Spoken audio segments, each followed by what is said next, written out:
Olá, assinante do Canal 14. Estamos no ar com mais uma programação do Visão Geral. Que tem a direção do publicitário Fernando Dutra e a coordenação da jornalista Eliane Rodrigues. E também o nosso amigo José Augusto, que nos apoia aí no Visão Geral Impresso, Visão Geral Online, está com as nossas entrevistas externas, né? Sempre dando uma força aqui para nós. José Augusto, quem é o nosso convidado de hoje? Bom, é um cidadão visionário, poderia dizer assim, criativo, consultor em vários setores, premiado, polêmico, até porque quando atua nessa área acaba se transformando em polêmico, mas ele busca sempre o melhor para as pessoas e para o meio ambiente. Nosso convidado com muita honra é o consultor ambiental Antônio Zaek. É um prazer tê-lo aqui. O prazer é meu. Esse assunto é extremamente importante, né? Principalmente nesse momento para a cidade, né? Que a gente já está começando as chuvas aí e as pessoas na expectativa do que vão ser feito. Como é que é? As chuvas estão chegando, vão ter de novo ver o mesmo filme de 10, 15, 20 anos atrás? Olha, na verdade é até mais, né? A gente tem relato de enchentes ali no Góis, que é na Masílio Lino, né? Masílio Lino de 1954. São várias sucessões que aconteceram para que a gente chegasse no momento que a gente está, né? E 90% das cidades brasileiras passam pelo mesmo problema. Primeiro a gente teve a ocupação da Caixa do Rio, né? As pessoas construíram, depois disso a gente... e teve a ocupação com a própria prefeitura, né? Eu sou de Anápolis, eu me lembro quando foi feito o aterramento do brejo para construir a prefeitura. Teve até uma festa, o fórum também. Foi feito a faiana lá para festejar e as pessoas achavam bonito, né? Como a engenharia podia aproveitar uma área tão perdida. Mas na frente um pouco a natureza ia cobrar o preço dela, né? E aí, depois da ocupação da Caixa do Rio e aterramento do brejo, a gente tem uma sequência, né, de impermeabilização da cidade. Todo mundo vai lá, tira o habites, cimenta a casa inteira, joga água para frente, nós vamos asfaltando tudo, criando galerias de água, às vezes estão entupidas, às vezes não, mas elas transportam a água para o mesmo lugar. Os quintais hoje são todos concretados. E quando não a gente tem... E eu vou até citar um exemplo muito legal que resolveu um problema aqui já, nesse caminho que a gente está propondo. Bom, e a quarta coisa são as mudanças climáticas, né? Anápolis nunca tinha recebido chuva de 80, 85 milímetros e a gente recebeu nesses últimos anos aí. Então, foram 4 sucessões para que a gente tivesse esse problema. Quando você analisa, né, você vai pegar ali, ó, do trevo que vai para Brasília. Aí você desce ali, é uma crista de vale, você vai até no trevo que vai para Goiânia. A primeira nascente do Antas é um pouquinho depois do trevo, né? Atrás do centro de convenções, você vai ver que desce. A BR cortou um pedaço dela e ela desce passando por trás do centro de convenções. Ali é a primeira nascente. Aí você vai até no IF e no Parque Agropecuário e uma parte do centro. E todo esse microvale verte a água para um ponto, que é o ponto da enchente da Masílio Lino, da Prefeitura, da Barão e atrás da rodoviária. Então, é um fundo de vale que vai receber. Impermeabilizado. Aí a gente vai impermeabilizando e transportando a água para lá. A engenharia entendia, uns anos atrás, que a resolução era pegar a água e jogar no rio, né? A água era vista como um problema. No mundo inteiro, a água hoje é vista como uma riqueza e a gente tem que trazer uma solução para isso. Aí tem que entender o que o Cerrado fazia, né? O serviço ecossistêmico do Cerrado era drenar a água e recarregar o lençol. Isso é tão importante para Anápolis, porque para resolver a água atual, a Saneago outorgou, né, 170 poços, acho que é isso mesmo, agora até falei com a Tânia, né, e já foram furados 14 poços artesianos. Então, se a gente não tem deposição de água no lençol, qual que é a sustentabilidade da nossa água para o futuro? Então, Anápolis, para a segurança hídrica, ela tem que entender a drenagem, né, como percolação. E a proposta é essa. Então, Anápolis já saiu na frente das outras cidades, a gente tem aí algumas leis que foram criadas aqui, que é a Lei do Empreendimento Sustentável, as SBNs, que são soluções baseadas na natureza, colocadas dentro do plano diretor, né, do plano diretor da cidade, a gente tem a lei do Adote uma Praça, que a iniciativa privada pode participar, e tem o Programa Proágua, que foi um programa já premiado, ele que traz o ICMS ecológico para Anápolis, 4 milhões e meio por ano é trazido por esse programa. Então, o projeto em si é entendido como a água percolar, ou seja, infiltrar no chão o mais próximo possível de onde ela cai, né? Exemplos legais de Anápolis: saída do Recanto do Sol, aquele trevinho, ali sempre foi um problema, e hoje está lá já há 3 ou 4 anos e ele drena toda a água, um jardim de chuva grande, né, que está plantado de palmeiras e tal, ele é como se fosse uma nascente às avessas, né? Em vez da água fluir, ela desce pelas raízes e pedras. E tem uma outra coisa que as pessoas não notaram, que é a Universitária era uma das avenidas que tinha mais problema em Anápolis. Inclusive, as primeiras mortes aconteceram lá. 2 meninas que foram arrastadas de moto, né, e ficaram debaixo do carro. Nas últimas enchentes, a Avenida Universitária não teve um problema tão sério. Correu água, mas não teve o alagamento tão sério. O que foi feito ali? Quando foi chegar o açaí, eu fazia parte, né, do grupo da CAPES e do Núcleo.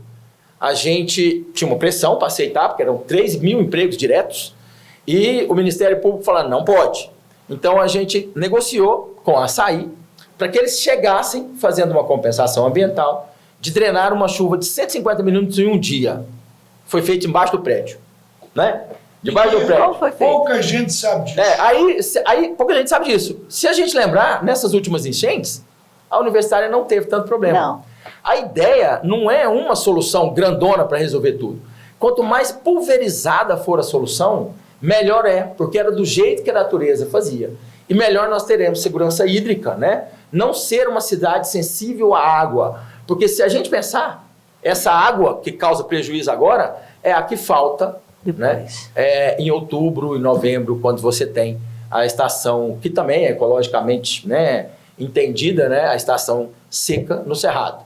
Então, Anápolis já está na frente e precisa fazer. E seria importante demais o envolvimento da população. A população é parte do problema e ela tem que ser parte da solução. Antônio Zé, você falou aqui atrás agora mesmo, que parece que foram autorizados a perfuração de 170 poços artesianos.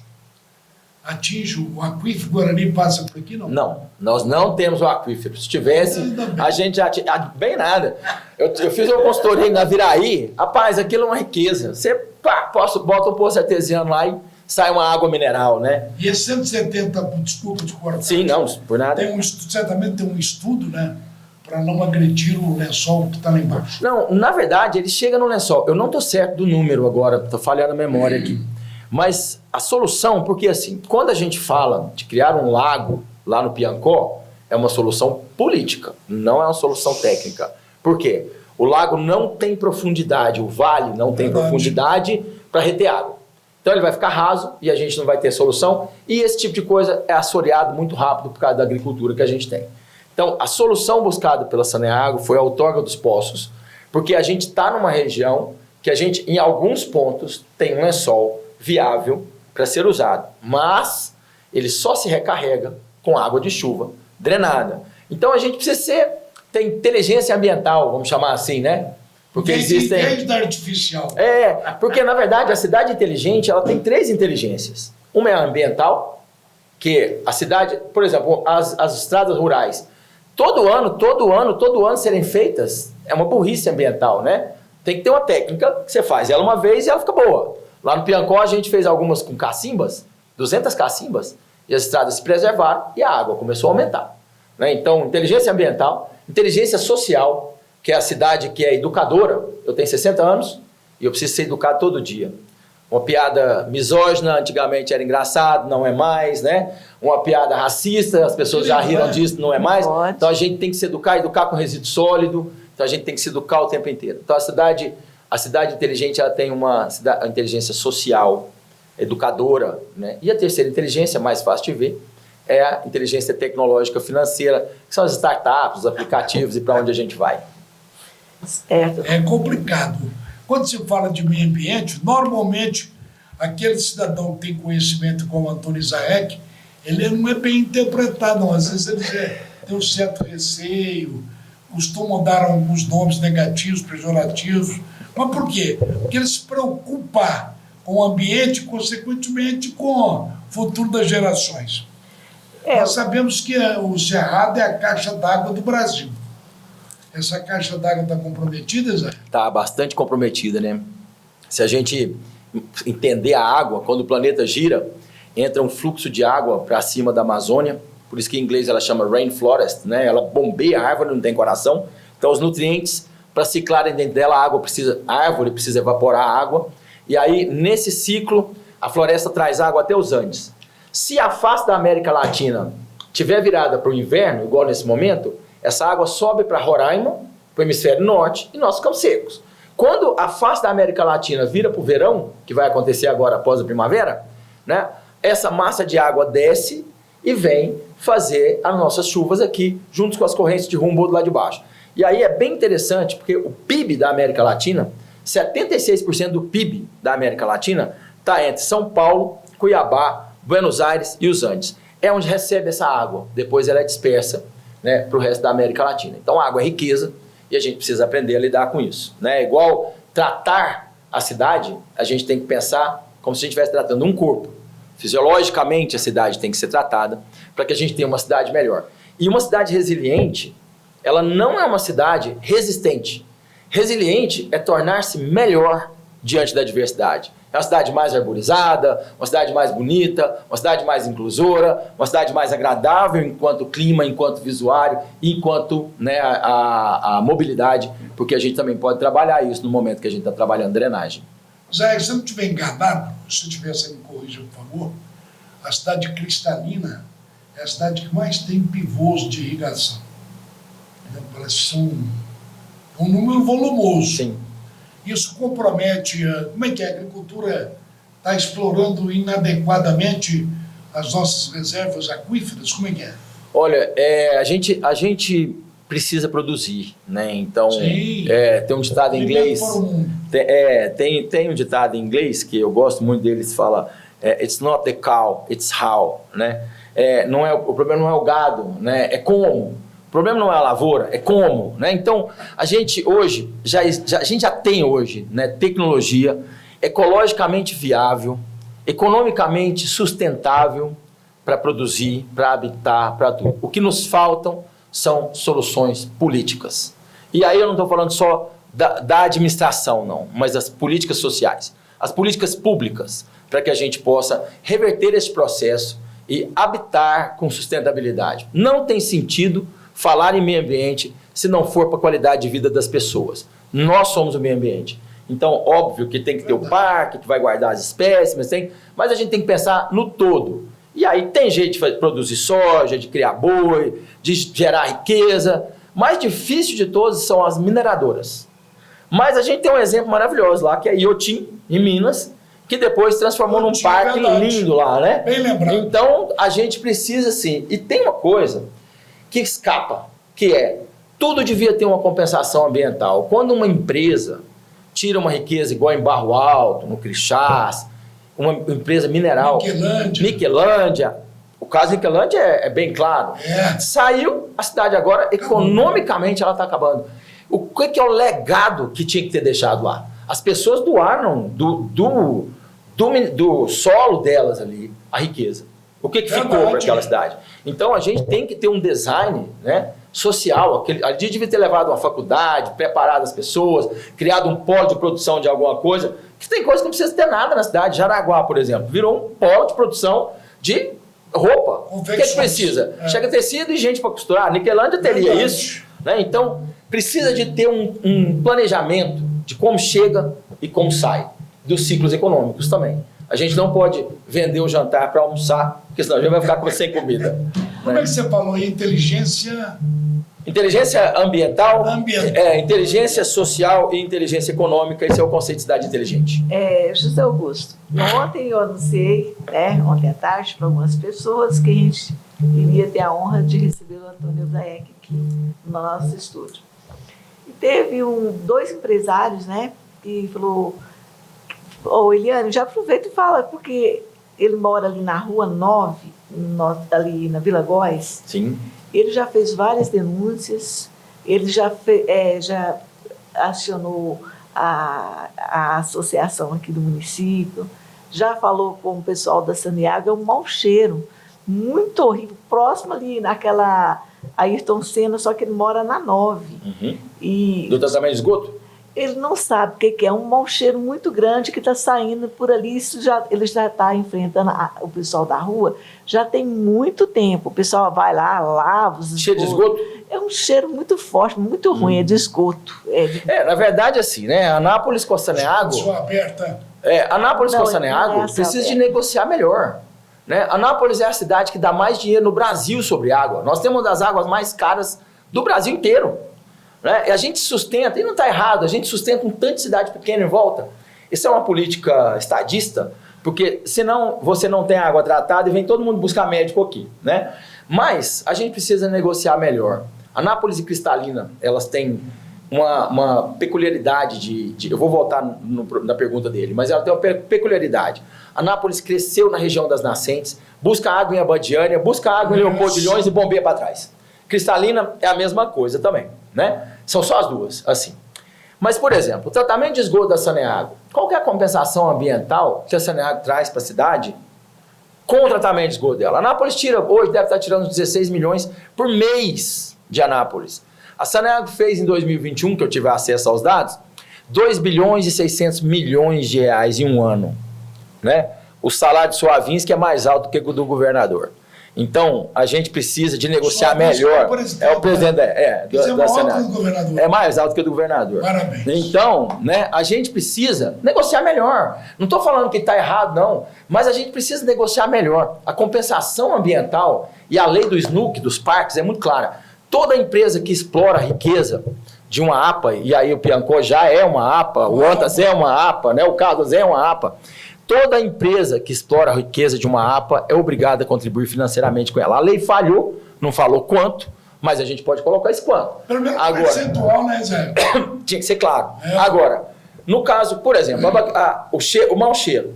Né? Se for obrigado a Saneago trabalhar com bactéria liofilizada e jogar lá, ela vai parar de feder. Por que está fedendo agora? Porque a gente não tem chuva, concentrou demais a quantidade de nitrogênio, a quantidade de sujeira, vamos chamar assim, dentro da água, que está um pouco. E o tratamento de esgoto nosso, do mundo inteiro, é meio uma farsa. Quando está tudo certo, trata 90%. Num dia de muita chuva, todas as cidades do mundo jogam esgoto in natura nos rios e nos mares. Né? Então, a gente pensar em tratar unitariamente, a gente mudar, nós temos muita coisa para fazer, né? Mas a gente tem que olhar que nós ainda temos muita riqueza, né? E Anápolis é uma cidade pujante e rica. E a gente precisa negociar melhor para trazer benfeitorias que sejam para a comunidade como um todo. Qualidade de vida, de novo. Qualidade de vida por meio ambiente. E foi agora, em agosto, teve um lançamento, né, de um projeto aí que vai durar, parece que 3 anos, é isso? É uma consultoria, né? O meu trabalho na prefeitura é uma consultoria. Quem executa é a prefeitura. E o trabalho, ele traz isso tudo que a gente está conversando aqui. Né? Então, as pessoas vão estranhar, às vezes, de ver um dreno ou um jardim de chuva na frente de uma boca de lobo. Boca de lobo é o começo da galeria, né? Certo. Por que vai estar lá? Para que a água não chegue depressa nos pontos onde ela cria problema e para que ela recarregue o lençol. Então, as galerias ficarão, né, à medida que for desenvolvendo, elas ficarão como segurança. Encheu, vai pela galeria. Mas é muito importante. E falo de novo, assim, ó, não sei qual liderança que podia fazer isso, né? Mas a cidade precisa se envolver. A gente precisa criar uma dinâmica que as pessoas quisessem drenar a água de cada... Paris lançou uma lei que 80% da água, em algumas regiões de Paris, é de obrigação do dono resolver ela lá, drenar ela. Acabou o problema.